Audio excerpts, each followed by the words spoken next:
morning everyone, we are Group 6 from AM225A and today we will be presenting on the topic conversion and meeting requirements.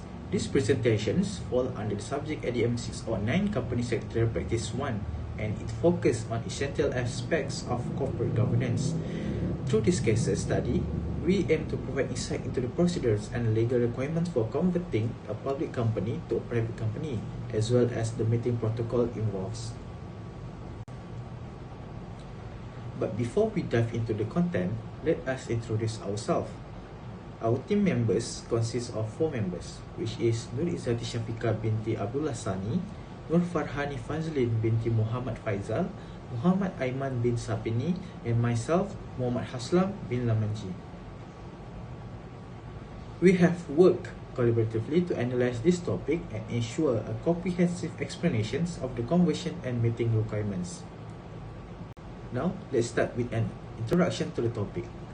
The focus of our case study is on the conversion and meeting requirements for transforming a public company into the private company in Malaysia. Our objective is to explain the process of conversion while emphasizing the legal proceduring meeting requisite involved. This is highly as relevant as company restructuring play crucial roles in enhancing operational efficiency and protecting shareholders' interests.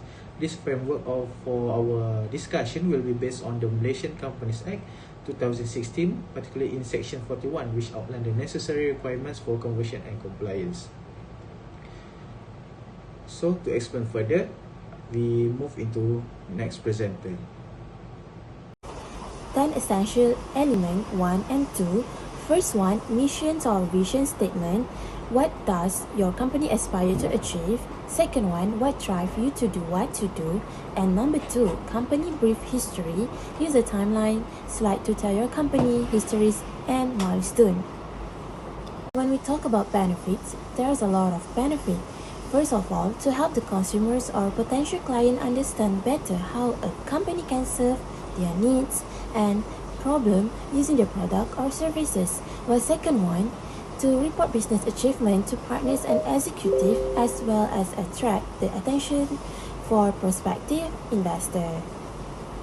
As we know, Malaysia faces environmental problems or challenges such as air and river pollutions from automobile activity, industrial activity, and deforestation.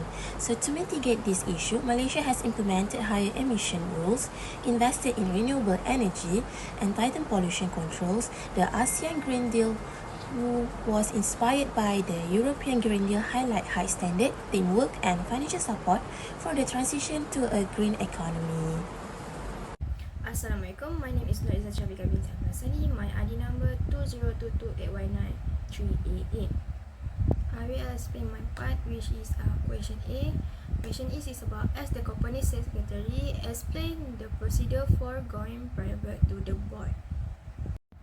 At the board meeting, the board will consider and decide on the recommendation to convert the company to a private company. According to the guidance to practice 12.1 of the Malaysian Code on Corporate Governance, the notice for this decision should provide detailed explanation beyond the minimum requirement. This includes detail of the resolution proposed and relevant background information, report or recommendation. As you can see, a typical annual general meeting, known as AGM, notice must include clearly state the time, date, and location of the meeting. Any change should be promptly communicated to all shareholders. Second, resolution for approval.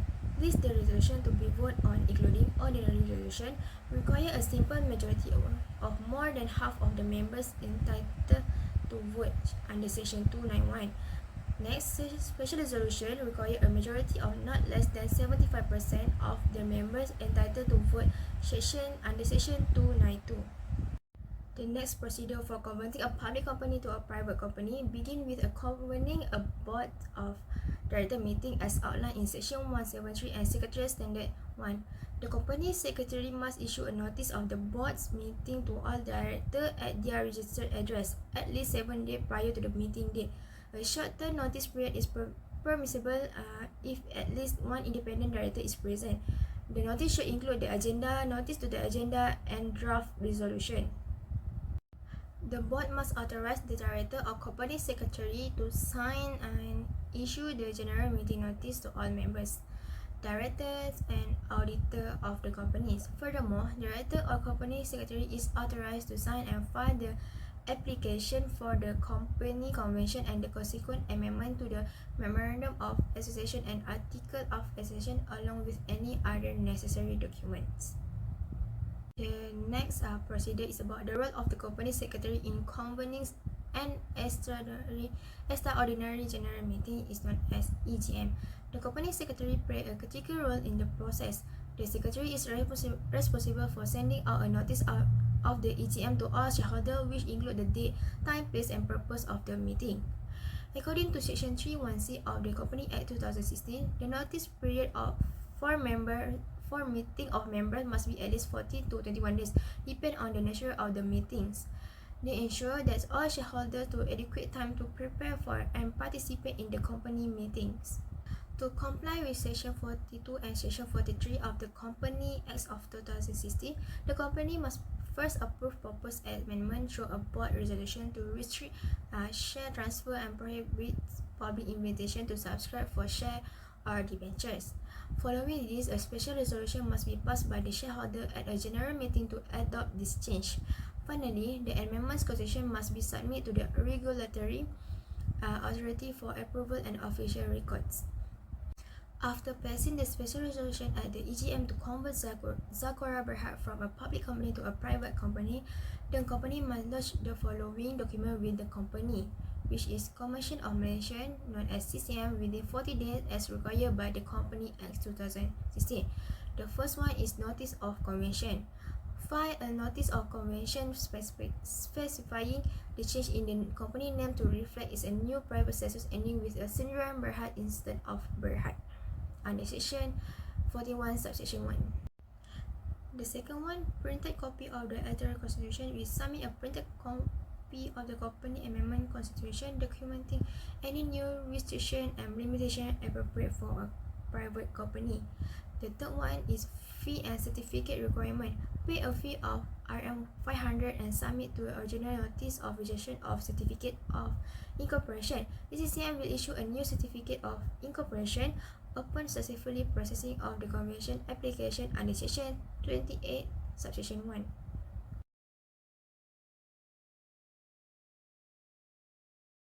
The CCM shall make such endorsement in all alterations to the register to record the convention and issue to the company a certificate of convention and cancel the previous notice of registration or certificate of incorporation of the company after certified that the company has complied with the necessary requirement. Upon the issuance of the certificate of convention, the company shall be a private company.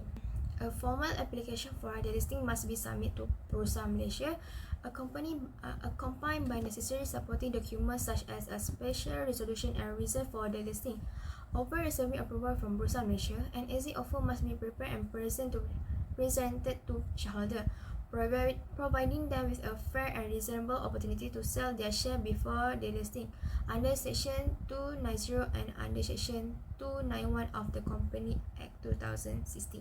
Next, on the receipt of the certificate of convention, arrange for changing the common share certificates, rubber stamp and letterheads, and printing of the amendment constitution if necessary.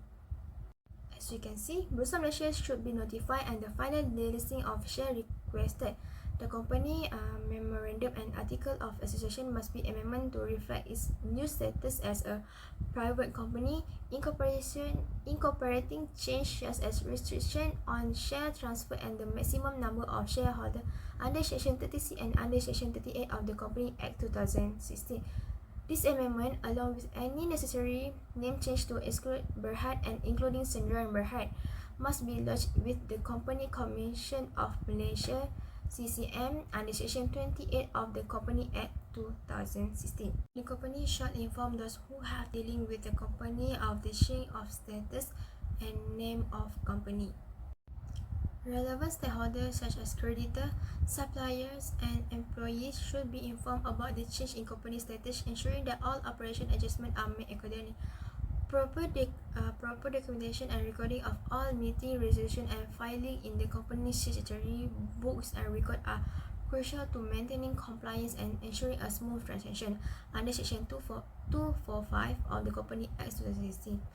This comprehensive procedure ensures that Zakura Berhad can smoothly transition from a public to a private company while protecting shareholder interests and adhering to the Company Act 2016. For the special resolution for conversion of public company to private company, the first one, that the company be converted from a public company to a private company and the name of the company have been changed from Zakura Berhad to the Zakura Sendirian Berhad. The second, that the constitution of the company is altered by inserting clause. The clause is relating to the restriction, limitation, and prohibition pertaining to private companies. The company is private company accordingly. A. The right or transfer share is restricted in manner hereinafter prescribed. B. The number of shareholders of the company should be limited to not more than 50. C. Any invitation to the public to subscribe for any share in debentures of the company is prohibited. And lastly, D. Any invitation to the public to deposit money with the company for fixed period or payable at call, whether bearing or not bearing interest is prohibited. Assalamualaikum, good evening. My name is Muhammad Imam Satini. Today I will continue on the question B. The management anticipated that the vote count for passing the resolution for the conversion will be tight. Fearing that the meeting will be intense, the board stressed out that there must be no errors made by the company in holding the meeting to ensure the validity of the meeting and the resolution. Explained to the board on the requisite sites of valid meeting. Okay, I will walk you through the requisite for conducting a valid meeting. This is especially important as we discuss the resolution to convert Zakura Berhad into a private company. Let's begin. For the first one, proper notice of the meeting. First, a proper notice must be served. The notice period is critical. For an ordinary resolution is 14 days and for a special resolution is 21 days as per Section 292 of the Company Act 2016. The notice must be sent to all members, directors and auditor of the company. It should be clearly outline the date, time, venue and the nature of business to be transacted. For hybrid or virtual meetings, the mode of participation must be also be specified. Next, number 2, quorum. Next, a quorum is required to proceed with the meeting. This refers to the minimum numbers of members that must be present as stated in the company constitution or by default. The Company Act, which requires at least 2 members for public or private companies. Attendance can be either in person or by the proxy as allowed under Section 334. 3. Chairperson. Now, the meeting must have a chairperson. The chairperson role is to preside over the meeting and ensure smooth proceedings. If the company constitution does not specify who should chair the meeting, the members present can elect one from among themselves. Okay, number 4, voting requirements. A key aspect of this meeting is the voting process. Since this is about the converting to a private company, it requires special resolution under Section 84 of the Company Act. This means at least 75% of the vote must be in favour. Voting can be conducted by a show of hands or by poll, which can be demanded by the chairperson or members holding at least 10% of the voting rights. It's crucial that members are informed of the voting process well in advance. Number 5, proxy. For members unable to attend, they can appoint a proxy to represent them. This is allowed under the Section 334 of the Company Act. The proxy form must be properly completed and submitted within the time frame stated in the company's constitution. Number 6, recording of the minutes. Accurate minutes of the meeting must be maintained. These minutes should document the proceeding and resolution passed. This must also be signed by the chairperson to serve as formal evidence. Number 7. Compliance with company constitution. All arrangements and procedures from the meeting must comply with the company's constitution or article of association where applicable. Last one is filling with the Company Commission of Malaysia (SSM). Finally, if the resolution is passed, the company must notify the SSM within 14 days as per Section 84, Subsection 2. Additionally, the necessary form such as Form 28 for a convention must file promptly. By fulfilling these requisites, the board can minimize risk of legal challenges or dispute regarding the meeting of its resolutions. If uncertainties arise, seeking professional advice for a company secretary or legal advisor is recommended to ensure full compliance. In conclusion, the conversion of Zahora Berhad from a public to private company is a critical strategic decision aimed at addressing the challenges posed by a competitive retail market and declining performance. As the company secretary, ensuring compliance with the legal framework, including the preparation of necessary resolution, shareholder approval, and regulatory filing, is essential to facilitate the transition. Moreover, the requisite of a valid meeting, such as proper notice, quorum, voting procedures, and documentation must be meticulously followed to uphold corporate governance standards and prevent potential disputes. By adhering to these processes, this company can achieve its goal while safeguarding the interests of its stakeholders. That's all from us. Thank you.